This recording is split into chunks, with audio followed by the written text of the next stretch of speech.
What's good, YouTube? It is your boy JB, and we are here today with the review for the Real Housewives of Salt Lake City. Season 1, Episode 11, titled All Bets Are Off.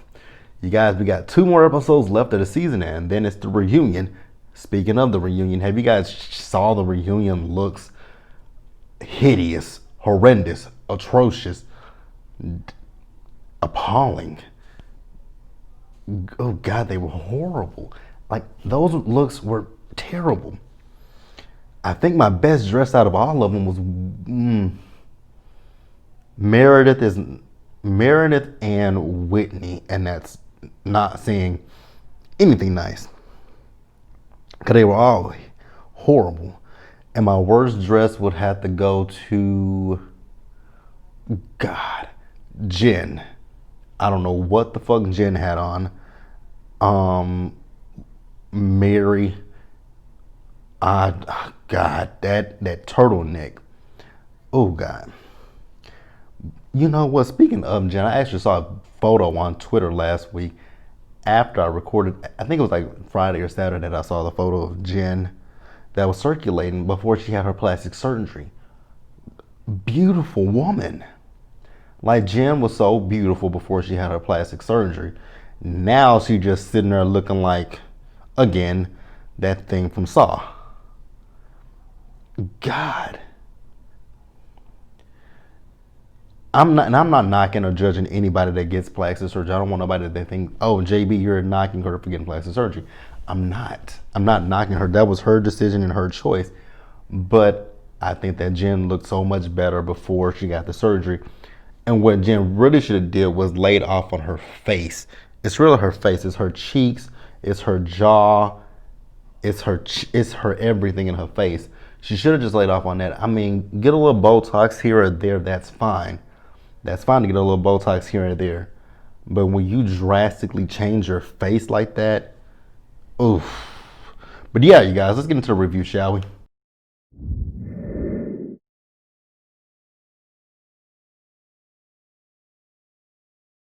All right, you guys, so I had actually recorded this stuff, but I think I'm gonna go in a different order. So I think I'm gonna start up with Heather.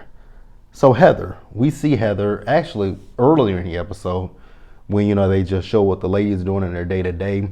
We saw Jen and Coach Shaw. They were talking, and they're going on a double date with Heather and a friend of his. And his name is, did they call him, they call that nigga Big Daddy? I'm sorry. As a man, I'm not gonna sit here and call another man Big Papa, Big Daddy, Daddy, unless you are my actual fucking daddy. But I'm not gonna do that. So we see Heather. She's meeting up with Jen and Sharif. And like I said, it was the blind date. So Big Daddy got there. Honestly, with that date, it was very cringeworthy. I'm not even talking about the fact that he ordered Shirley Temple. I don't care what.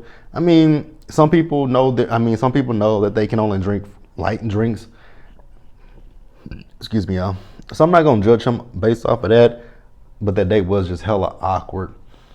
And the fact that they just set her up with a black guy, I'm just like, damn.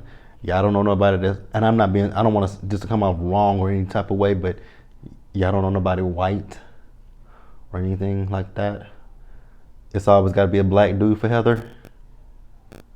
It just feels like, to me, it feels like, I'm not saying this for all, Caucasian people, but it just feels like a fetish, fetishizing.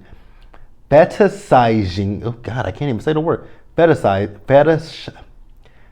is fetishizing. It sounds wrong. But you fetishizing a black man, it just feels that way to me. I mean, that really does sound weird saying it. But it just seems like it's a fetish at this point to me.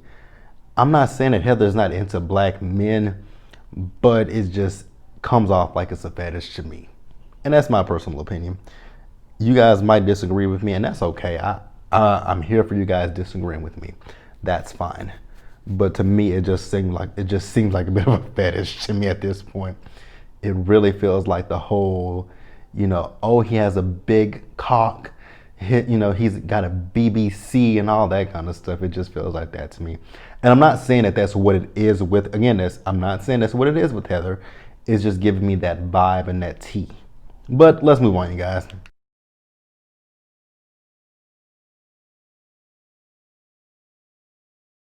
All right, you guys, next let's discuss Whitney. So we see Whitney is at home with her, she's at home, and her brother Will comes over to the house, and she's talking to her brother Will about their dad and being in sober living. And then they also flash back to a week ago when she was out with her sister Shayla. I believe that's what her name was. I know she just said Shay, so we'll just call her Shay for short. So she was out with her sister, and she was explaining to her sister about the dad as well. So Whitney has been able to talk her brother and her sister into, coming over to dinner with the dad. Now, correct me if I'm wrong, you guys. Whitney's dad only had 2 children with her mother. Am I correct in that? Yeah, Whitney's dad had 2 children with her mother. She had some kids before her and their dad got together, and he had some kids before they got together. And if I'm not mistaken, Whitney, the brother, now that one is the one I don't remember. Is the brother her mother's? No. Is the brother her mother's child or her dad's? That part I don't remember. I have to go back and watch the episode. But yeah. So she gets them together, and the dad is, they're talking, and they're asking her dad about his, they ask him about, what is like in the sober living, and he explains it to him. And, he's talking about he's talking about the process. And I was with the daughter and the son. It's one thing to tell me, what you're doing in sober living, but it's another thing to implement that into an action plan and actually prove it to me that you're going to, take what you're learning in the sober living and apply it to your actual life. And, I said that a few weeks ago in the review when he was wanting to get that apartment. I'm like, I don't think that's a good idea for him to get an apartment when you are just fresh out of, you're fresh out of rehab, you're in a sober living, you haven't been there that long. I think her, and I feel like to me, their dad has figured out a way to work the system. And that's my personal opinion. So then we later in the episode see that Whitney has invited all the ladies to Vegas for the girls trip. Everyone is coming with the exception of Mary, because she doesn't want to be around Jen. And honestly, I can't even say that I blame the girl, because I wouldn't want to be around Mary either. I mean, not Mary, but Jen. I would, like Mary said, I'd rather ride on a plane with rodents. I don't even fucking like rodents. So I'm in agreement with you, Mary. I am 100% in agreement with you. So let's pause here and move forward, you guys.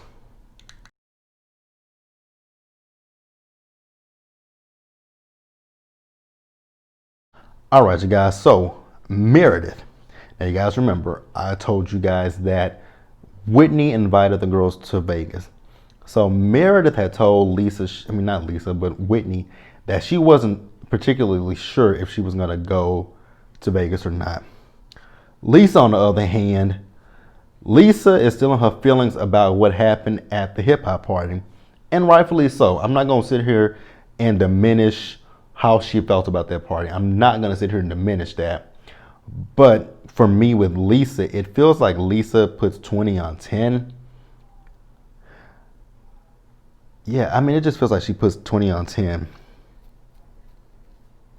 Because she's saying that Jen is still in her feelings about what happened on the trip as well. And I was just thinking to myself, like, get over it. Now, here's my other issue with Lisa. So at the party, you told Jen you haven't said anything about you never said that you were afraid of her, and you said this in front of Whitney.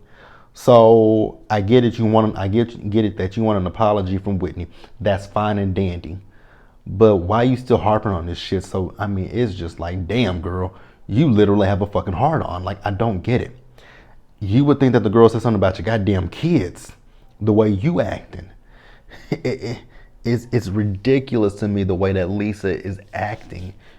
Is bothersome, to be quite honest with you. Like, yes, I get it. She, at the party, she did some fucked up shit. I get it. But you putting 20 on 10 at this point. Because if I had an issue with you, I'm gonna sit here and call you, be like, yo, what's up? Be like, what's up, Whitney? Oh, hi, Lisa.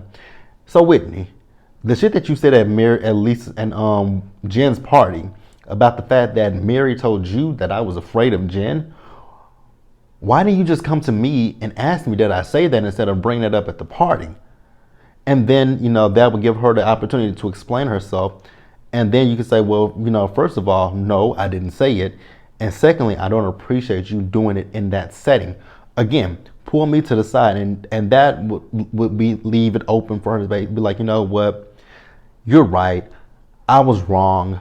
That wasn't the right time, right place. And I definitely should have come to you first and asked you before actually going to Jen. But Lisa just wants to have an issue for no fucking reason. Let's move on. All right, you guys, let's talk about Vegas. So we see all the ladies and they are heading to Vegas. Minus Lisa and Mary. Now, Lisa is already in Vegas because she had some work to do out there in Vegas, so she says, don't give a fuck. Jen, like, literally gets on my fucking nerves. Like, she works my last damn nerve. I seriously cannot stand this woman. So here's my gripe and my issue with Jen. So in Jen's interview with the producer, she's talking about Whitney. And this is the issue. This is the big issue that I have with Jen. Besides the fact that she's loud, it's all about Jen. She's extra.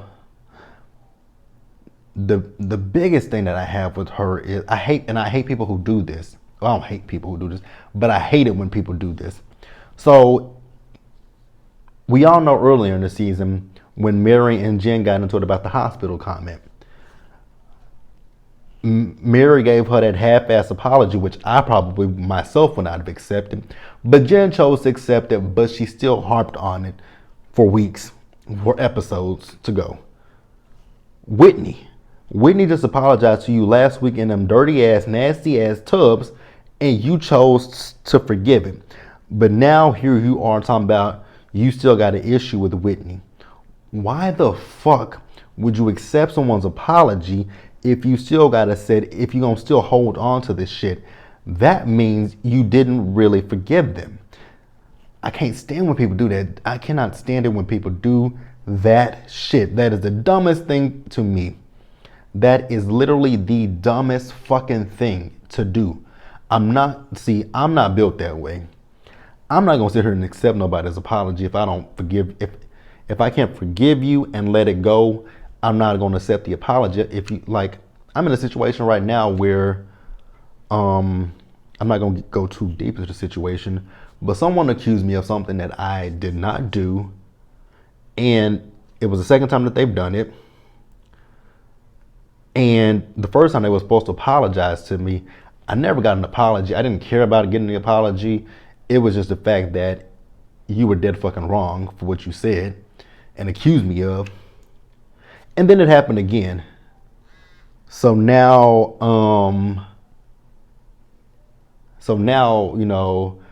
it's my best friend and her husband. We're not gonna go into too much details about what it is.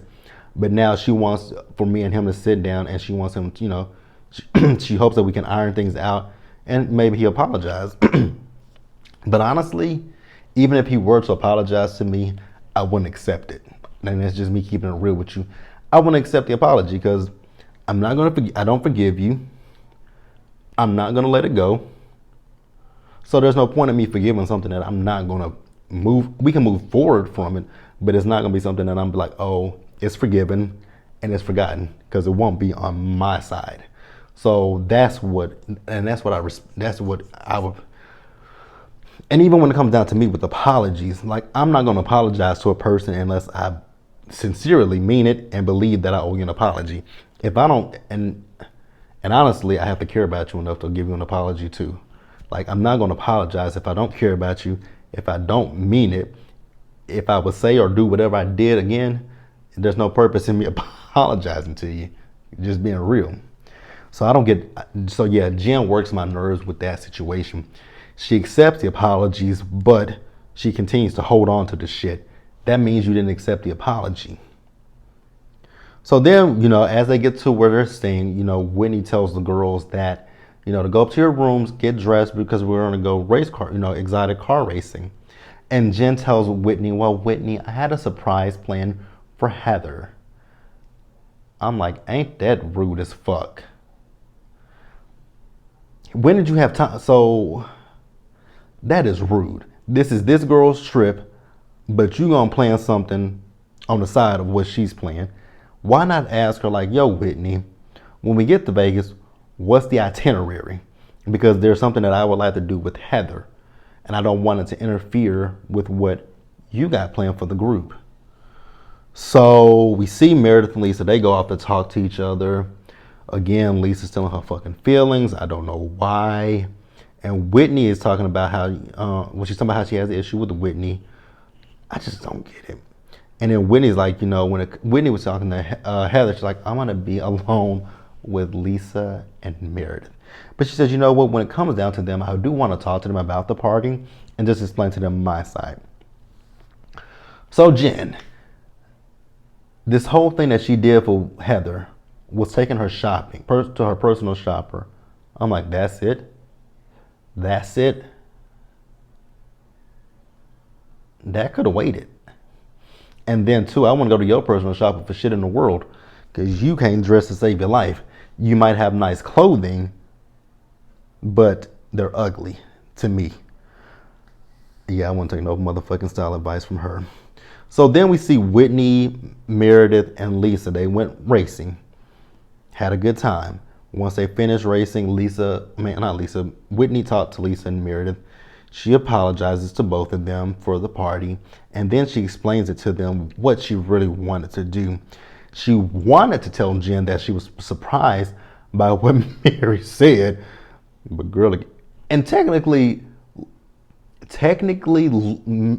Whitney did not say it because Whitney was drunk. It came out of Heather's mouth, but I'm not gonna play. It's a game of that would be a game of semantics. This was Whitney's fault. So I'm not gonna put any blame on Heather. This was solely on Whitney. So again, here we go with Jen. Jen is fussing and going off on Heather about her association with Whitney. Girl, haven't you done the same shit to people about their association with motherfucking Mary? Jen, you are a loose cannon. Bravo and Andy, hear me and hear me loud and well. Season 2, I feel like we're going to get a season 2 for Real Housewives of Salt Lake City. Do me and everybody else a big favor. If you bring Jen back, demote her to a friend of the Housewives. That's the only thing I want. If you bring Jen back, demote her ass. Because I cannot sit here and talk about Jen Shaw for a second season. It's not going to happen. I guarantee you guys that. Like, I literally guarantee you guys, if Jen comes back, you guys, I'm going to continue to review the show because I really, really, really enjoy Salt Lake City.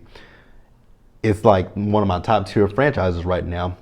You got, although Potomac gave me a headache this past season, it's Potomac, it's Dallas, it's Salt Lake City, it is Beverly Hills, it's, no.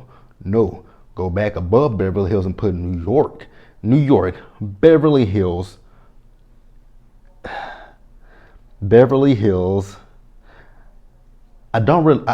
haven't watched Jersey in quite a while, so I can't really rank Jersey in my list. I can't rank Jersey. But then I got to think about where do I put Atlanta and OC. Atlanta and OC are tied for dead last. Atlanta and OC are tied for dead ass last to me. I gotta be honest with you guys. But you guys, that was the Real Housewives of Salt Lake City. I'm about to get off of here so I can go work out for the night. Like this video, leave your comments in the comment section below. subscribe to the channel, and hit that bell notification button so you guys are aware of when I drop anything else. Also, get down in that description bar, find my affiliate link, go check them out. Also, go over to my planner Instagram channel. My planner channel, subscribe, go to my Instagram, follow me on Instagram, on both Instagrams and Twitter. And I will see you guys in the next one. I will see you guys tomorrow for Growing Up Hip Hop. Yeah, I'll see you guys from Growing Up Hip Hop. I'll see you guys on Friday for the week's hottest topics, Bell Collective. What else is on Friday? Life After Lockup. And then I'll see you guys on Saturday night for the Salt and Pepper movie. Yes, I'm going to review the Salt and Pepper movie. And then while we're talking about it, shows that we're going to add, I am adding Love and Marriage Huntsville to the list, you guys. So next Saturday, it might be next Sunday morning when I do Love and Marriage Huntsville, the review. Yeah, it's probably gonna be next Sunday morning that you guys will see the review for Love and Marriage Huntsville, more than likely. So that's probably how it's gonna go. You know, that's probably how it's gonna be. So anything on the weekend, you might see it the next day, except for like Housewives, because I do those reviews later at night. But Love and Marriage Huntsville, I'm not doing that review on Saturday night. I'm probably gonna do it on Sunday morning. But I'll see you guys later. Bye, guys.